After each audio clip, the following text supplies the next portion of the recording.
यानी मैं आपकी बात से जो ये समझा हूँ अभी तक, इंटरनल मसाइल भी हैं, एक्सटर्नल मसाइल भी हैं, पॉलिटिकल विल भी नहीं है, स्ट्रक्चर के भी मसाइल हैं, एक्सपर्टीज का भी मसला है, कल्चर का भी मसला है, और ये सारा कुछ ऐसे ही रहना है, ये ठीक नहीं होना। क्या अंडरस्टैंडिंग ही नहीं है ना जी। मतलब I remember that day when when मतलब सडनली I found out कि जी I am an enemy of the state. Hmm, I didn't even know कि मैं क्यों एनिमी ऑफ द स्टेट हूँ। हुँ, सो मैं I remember that day कि मैं इस्लामाबाद एयरपोर्ट पे उतरा हूँ और एक गाड़ी थी सरकारी महकमे में, एक दोस्त थे, उनसे रिक्वेस्ट की थी कि जी मुझे गाड़ी भेज दीजिएगा, तो उन्होंने गाड़ी और ड्राइवर मुझे भेज दिया था। ये डील थी कि मैं ड्राइवर को उतार दूंगा, उसके बाद मैं गाड़ी 2-4 दिन जो मैं यहाँ पे हूँ तो गाड़ी चलाऊंगा। एंड मैंने जब ड्राइवर को उतारा और गाड़ी चलानी शुरू की तो मैंने देखा कि शीशे में मेरे पीछे एक गाड़ी लगी। हुँ, तो मैंने 2-3 जानबूझ के डिंगे यू टर्न लिए तो समझ आ गई कि वाकई यार ये तो मेरे पीछे लगे हुआ हुँ, है। इतने में मैंने उसको ऑब्जर्व किया कि क्योंकि उसको समझ आ गई है कि मुझे समझ आ गई है, तो वो गाड़ी बीच में से गायब हो गई और एक और गाड़ी पीछे आ गई। हुँ, सो आई अंडरस्टूड कि ये कोई टिपिकल चोर या डाकू या वो नहीं है, ये प्रोफेशनल्स हैं। They are communication with each other. They know कि जी अच्छा उसने अब मुझे स्पॉट कर लिया तो ये गाड़ी पीछे हट गई और दूसरी आ गई। अच्छा मैं उसकी भी नंबर प्लेट, उसकी भी नंबर प्लेट रोक चुका हुआ था। फिर मैं जाके एक मार्केट पे खड़ा हो गया तो वो गाड़ी पीछे खड़ी हो गई जो दूसरी थी पीछे। अब उसको पता चल गया कि यार इसे पता है तो थोड़ी देर में एक मोटरसाइकिल आ। हुँ, तो अब मैं समझ गया कि यार ये स्टेट का अदारा है कोई और ये जो बड़े प्रोफेशनली काम कर। And then when I started finding out तो आई फाउंड आउट कि यस भाईजान मेरे तो सेल फोन, मेरी हर मूवमेंट, हर चीज हो गई। और ये क्यों हो रहा है ये अभी समझ में नहीं आ हुँ, रही। बहरहाल कुछ दिनों बाद जब लिखत पढ़त कागज मैंने की, उसपे सारे नंबर भेजे ऊपर कि भाईजान कोई प्रॉब्लम है तो आप मुझे पेट्रोल क्यों अपना जाया कर रहे हैं, right here call me, wherever whatever you want to listen to, hear it। मैंने जो किया मुझसे पूछ लो। सो मुझे वो आ गई कि जी आप ये फलानी फलानी जगह आ गए F10 में। सो इधर एक सेफ हाउस पे मुझे बुला लिया गया और फिर जनाब मुझे अभी भी याद है, मैं बड़ा वो कि यार वही मैंने कहा ना, मुझे वो फखर था, वो घमंड था कि यार मैं जब हार्टलैंड को पता चलेगा ना कि यार इस मुल्क के साथ हो क्या रहा है तो वो तो हुँ, यकीनन खड़े होंगे मेरे साथ, क्योंकि हम तो अपने मुल्क की हिफाजत तो हमने करनी है। तो हुँ, मुझे याद है वो ब्रिगेडियर और एक कर्नल मेरे सामने बैठे हुए थे और मैंने उनको पूरी मैंने प्रॉब्लम क्या है वो सारी समझाई। वो ब्रिगेडियर मुझे कहता है तुम्हें तकलीफ क्या है, तुम ये जो मैंने कहा जी देखें जब आपका trade, so I tried to give him that theory। I told him कि भाईजान आपका ये मुल्क है ना जी, इस मुल्क में the first arm that theoretically which is supposed to interact with the raw material coming into the country hmm, is customs। Like for example Japan, people say at that point in time Japan used to import 45% of the world's copper, hmm, right? And that copper is converted into electronic goods which are then shipped all over the world, right? Hmm, So अगर Japan में जो आपके मुल्क में आप 10 से 12 दिन customs में डिलेज करते हैं, अगर जापान में 10 से 12 दिन कस्टम्स का प्रोसेसिंग टाइम हो तो भाईजान जापान तो इतनी छोटी सी जगह है कि जितना वो कॉपर मंगाती है वो तो सिर्फ कॉपर की पहाड़ी हो वहां पे और कुछ ना हो। सो कंट्रीज इस तरह गियर अप हुई भी होती हैं कि आपके रॉ मटेरियल्स मुल्क में आ रहे होते हैं, फिनिश्ड प्रोडक्ट्स तैयार होती हैं, हुँ, जो कंटेनर रॉ मटेरियल के उतर रहे होते हैं उसके इक्विवेलेंट कंटेनर्स चढ़ रहे होते हैं आपके जहाजों पे और वो दुनिया की मार्केट में हिट कर रहे होते हैं। सो आप रॉ मटेरियल का $100 का कंटेनर मंगा रहे होते हैं और उसकी जो आपकी फिनिश प्रोडक्ट्स होती है वो $10,000 की साइमल्टेनियसली 1 घंटे में ऊपर चढ़ रही होती हुँ, है, राइट? हमारे यहाँ हम क्या एक्सपोर्ट करते हैं, पत्थर, मतलब संगे मारमार और ये वो थोड़ा थोड़ा ग्रे क्लॉथ, क्योंकि आप तो टी शर्टें भी कोई और ले गया, ठीक है हुँ, जी, कुछ लेदर, ठीक है। सो हम क्या वो भी ब्लू, वो जो वेट लेदर होता है हुँ, वो उसमें भी फिनिश्ड प्रोडक्ट्स नहीं। और हम इंपोर्ट क्या करते हैं, गाड़ियां, सेल फोन्स, इलेक्ट्रॉनिक्स। सो हमारे यहाँ तो $10,000 का कंटेनर उतरता है तो $100 का कंटेनर चढ़ता है अगर वो चढ़ भी जाए।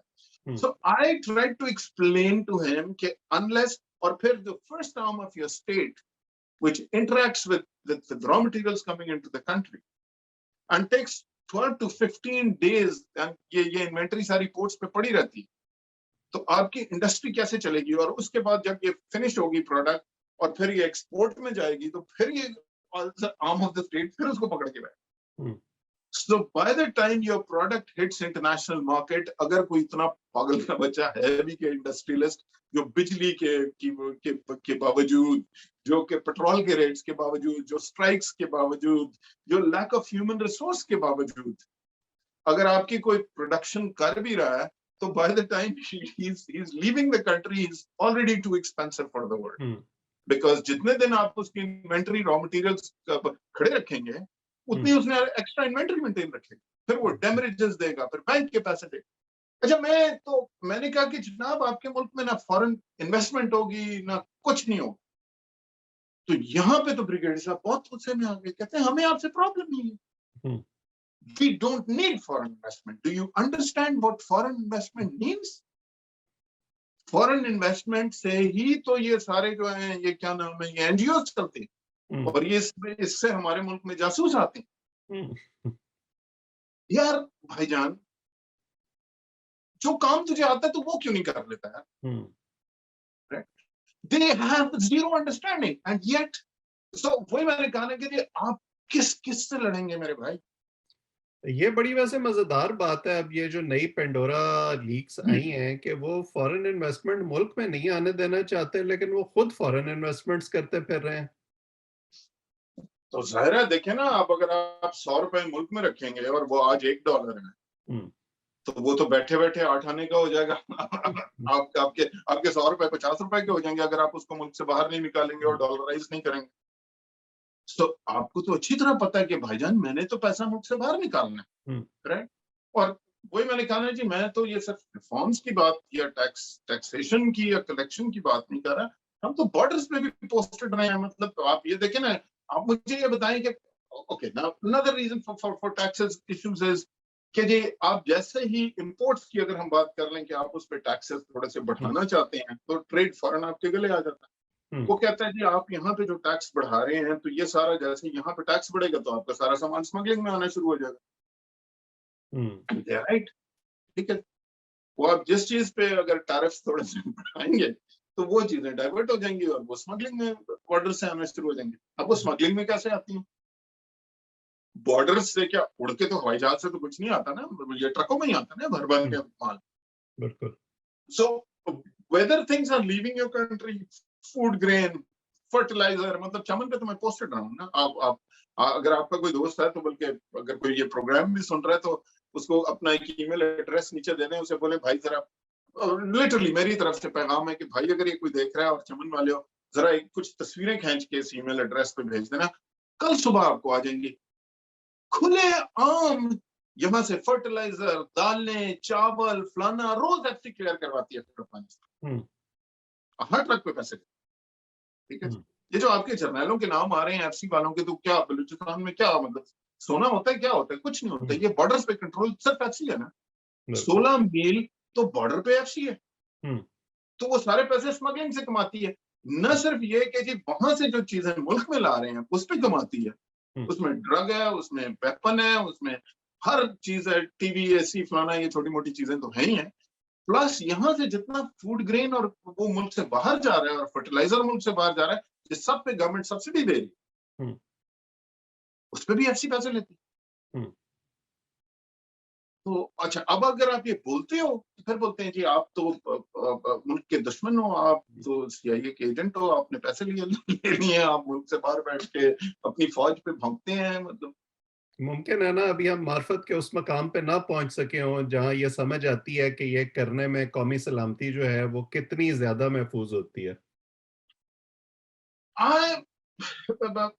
दिल दुखता है अवैस भाई। मतलब मैं शायद उन पागल लोगों में रहा हूं जिन्होंने बुलडोज करने की हर मतलब चाहे टीवी पे कोशिश की, फिल्में बना के कोशिश की, अपनी प्रैक्टिकल लाइफ में कोशिश की कि यार, बिकॉज सी